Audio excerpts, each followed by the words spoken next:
Now, and the World Health Organization isn't kidding around anymore. They are saying nobody under the age of 18 should even think about climbing into a tanning bed.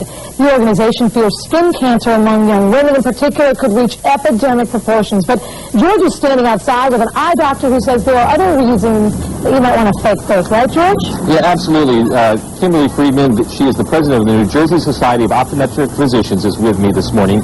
And you're not going to totally slam tanning beds, but you're saying that if you're going to get in these things, you need to protect your eyes, right? Absolutely. We see injuries every year from tanning beds and from the sun just tanning naturally, where we see sunburns to the front surface of the eye, and cumulative damage can cause cataracts, macular degeneration, skin cancers in and around the eye. So we're just trying to give everybody the heads up that this time of year, when you go back into the tanning booth, you have to be a little careful. Yeah, there are a lot of misconceptions.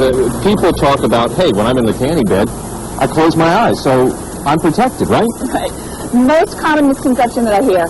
Actually, the UV damage can penetrate through the eyelid. The eyelid is not thick enough to prevent UV damage. So if you're going to be in a tanning bed, you have to do the goggles that help prevent the UV penetration into the eye. Now, the other thing that you're concerned about is just being out here in the sun.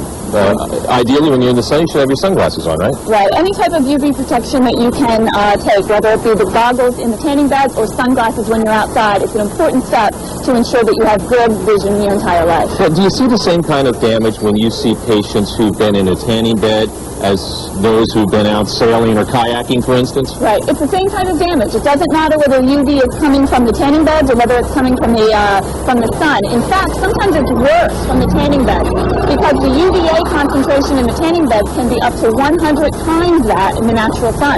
So it can sometimes actually be worse from the tanning beds. So even if you're in there for just, I think in some of these booths, you're only in a maximum of 10 or 12 minutes, right? Right, but 10 and 12 minutes at 100 times the concentration could really equal a few hours out in the sun. All right, you sold me, Dr. Kimberly Friedman. Thanks for coming in. I'm just going to put my little goggles on here and do the rest of the show like this, Jen.